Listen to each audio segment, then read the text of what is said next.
Explain mo yan. Explain mo. Ba't ako mag-explain? Ikaw yung naghiling magsimula.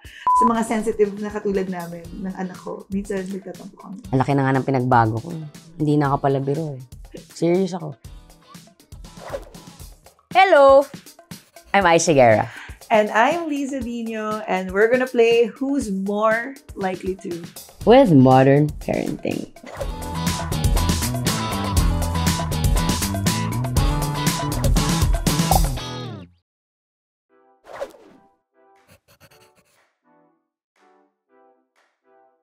Me. As an overachiever. No, totoo naman, siya talaga.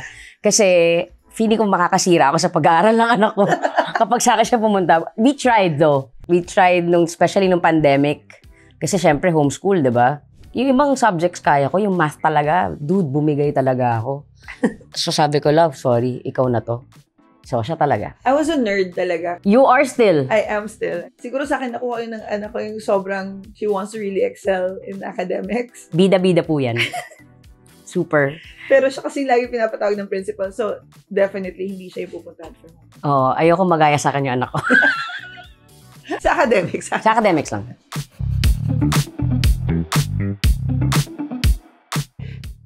Eto.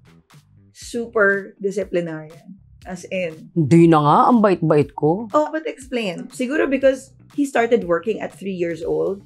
So, he was surrounded by people who didn't really see him as a child, you know? Because ang expected sa kanya is to be professional, you know, behaved on the set.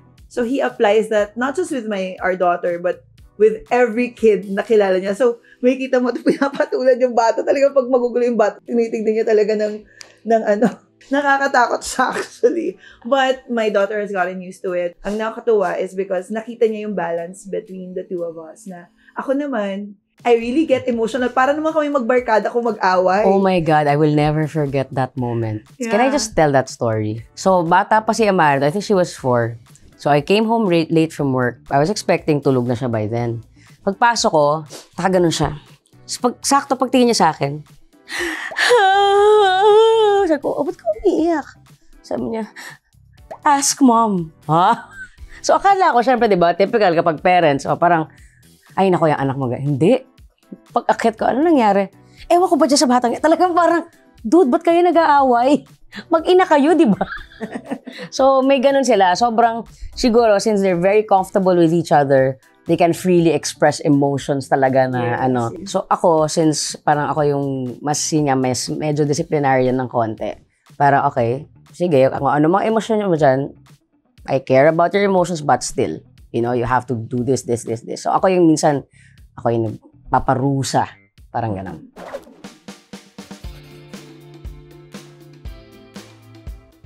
Me. Well, not really sneak, pero I tolerate because he hates that when Amara eats in her room. So, and on the bed. Especially on the bed. Because, of course, di ba, may mga ipis, ganyan. So, lagi niya sinasabihan. So, there was a time na Amara was freaking out because may mga small na daga sa loob ng room niya. So, syempre, pinagalitan niya na parang, see, that's what I'm telling you. You should eat sa baba, you should eat with us, you should eat downstairs. So, yun siya. Pero ako kasi, because I do it too.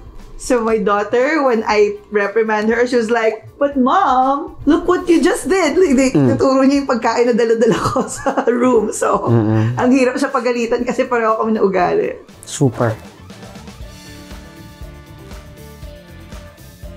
Me?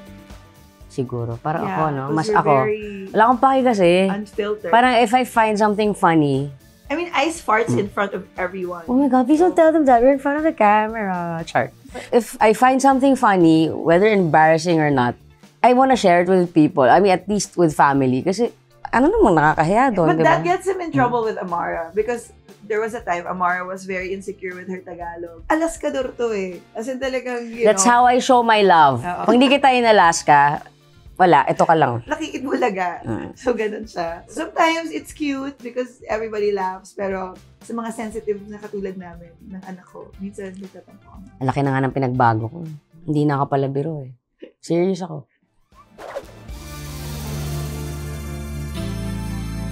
Yeah. Ikaw? Me. Yeah.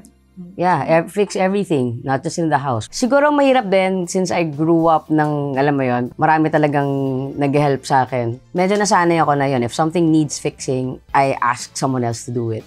Pag mga kumpone, pero pag yung mga ibang bagay, lalo yung paglilinis, naku, Diyos ko, mo kung asahan doon talaga. Kaya alam mo na, sa paglilinis, gagawin mo next week, maghanap ako ng maglilinis para sa'yo.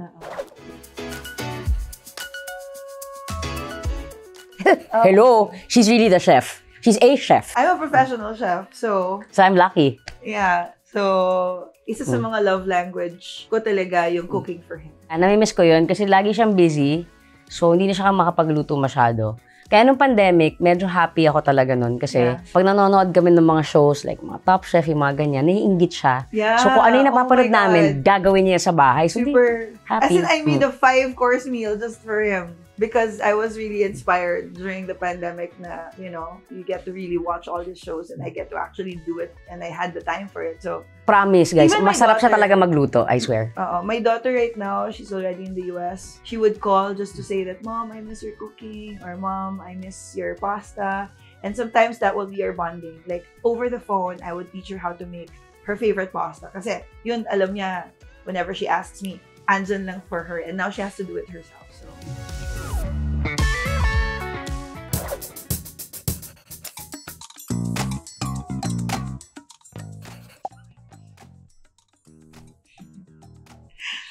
well, Explain mo yan. explain mo. Ba't ako mag-explain? Ikaw yung naghiling magsimula. Hindi naman magsimula, hindi ko naman sinasadya. I'm just very Minsan kasi hilig din mag-assume. Okay, meron talaga akong resting bitch face. Okay, normal yon. Parang 11 years na kami magkasama, lagi pa niyang nami-misinterpret yung itsura ko, ito naman talaga yun. Grabe kasi yung mukha ni Ice, para talagang mangangain ng tao. Yung minsan, Ito talaga yun. and everybody thinks like suplado siya. Anyway, so ganun yung itsura ko. Ang sungit mo naman, ganyan. Ang dami na sinabi. Ako naman, ang iniisip ko, nakakain ba ako ng ganito? Wala naman. Masungit na rin, Ice. I mean, Masungit, itsura. oo. Iba yung Pag masungit kilala siya. mo na siya, oh my God, non-stop siya magsalita. Pero, you know, he's that type na parang, he has this aura na parang, Teka, ba't ako yung sinisisi mo? O tamo? Iyon ang tanong, binabalik ko lang. Ice is non-confrontational. Yeah. He helps me process stuff. And that's my way of processing my emotions. And I'm happy that, you know, he doesn't take it against me. Oo naman. Halata ba sa face? Oo naman.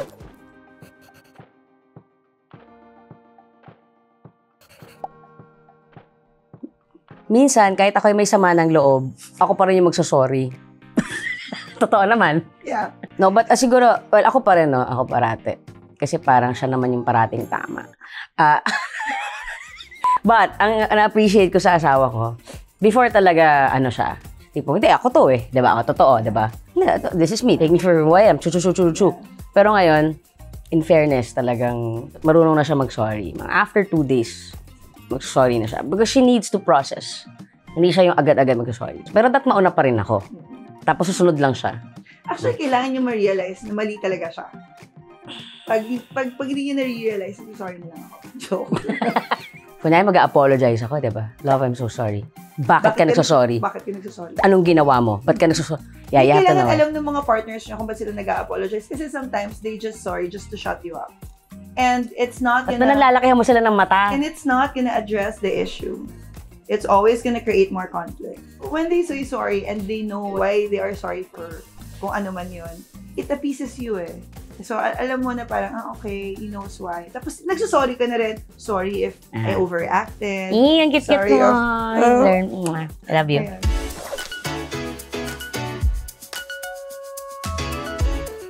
Oh, Talaga? love, disimulado ka lang. Hindi mo lang pinapakita sa akin yung mga purchases mo. Dumadating na lang siya sa bahay. Ba't pinapakita mo rin ba sa akin yung purchases mo? Because nakikita mo lahat, puro pang bahay yung mga binibili ko. Ikaw, 3 bagong sapatos. Dumadating na lang sa bahay.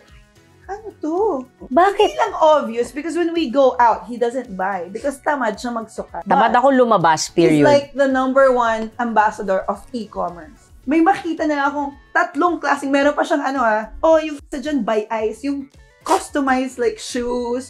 Oh, di ba? Oh, Ha? Tapos hindi ko alam yun, ha? Ako e-commerce, sasabihin sa akin yun. Pero siya, ako na lang siya dumadating. Siya lahat ng sale, ginagrab. At least sale. Okay? Diyos ko. And it's open. Like, magkasama kami. Oh, love, it's sale. Magsusukat ako, bibili ako. Alam niya yung mga binibili ko. Eto talaga, hindi. Sa akin, ang tawag doon, investment. Kasi sa trabaho ko, ikaw naman nagreklamo sa akin nun. Love, magsapatos ka nga. Hindi ka nag-aayos. Investment, Sige, gagamitin ko na yung word na yan. I need to invest on myself. Because myself... Well, that's true. You need to invest on yourself. Yeah. Totoo naman doon. So guys, tandaan niyo. Pag may bago kayong sapatos, investment yun para sa self-care. Pati Lego, self-care. Oh my God, there's one, I just want... daming Lego, self-care. So there's this parang Star Wars na Imperial Star Destroyer na ano na siya, wala na siya. Sandali, ito nga sinishare ko nga, sabihin, napag-usapan na natin, so tapos na, so dati ka nag-react ng ganyan. Kasi di ba okay na tayo? Tinago niya sa kaibigan niya. Pinadeliver ko. Hindi ko tinago sa kaibigan. Let me tell the story. Okay. Pinadala ko, so binayaran ko na, di ba? Medyo mahal siya kasi nga, ano siya collector's item, tsaka limited na, wala na siya, hindi mo na siya mabibili kahit saan. So, pandemic nun. Siyempre, di ba, dapat medyo nagtitipid ka. Nung nakita ko, binibenta. Sabi ko, patay, kailangan kong bilhin to. So, ginawa ko, tawag ako rin sa barkada ko, Kosa. Sabi ko, may bibilihin ako, sa inyo ko papadeliver, tago mo muna. Hindi ko alam paano ko i-justify sa asawa ko yung purchase nitong Lego na to. So, ito na. 1 year after, we were all together as friends, drinking, like having fun. Out of the blue, I just heard, Uy, Ice! Yung Lego mo nasa bahay pa. Ha? Anong Lego? Gusto ko sipain yung kaibigan ko nun. Akala ko ba wingman kita? Medyo trinidor ako nun. So nagpapadala si Ice ng mga Lego sa bahay mo? Tapos sneak na lang na sa bahay? Lamig na ako nung ganyan. Patay, sabi ko. Pero tapos na yun, di ba? 2 years ago, pandemic pa yun, no? So, dapat yung emotions mo ngayon, iba na yun. Parang bumabalik kasing feeling. Huwag na natin pabalikin yan. So, ayun. Baka mag-away pa kami. Tapusin na natin dito. So, thank you guys for watching. This has been Ice Segura. And this is Liza for Modern Parenting. Bye. Bati kami.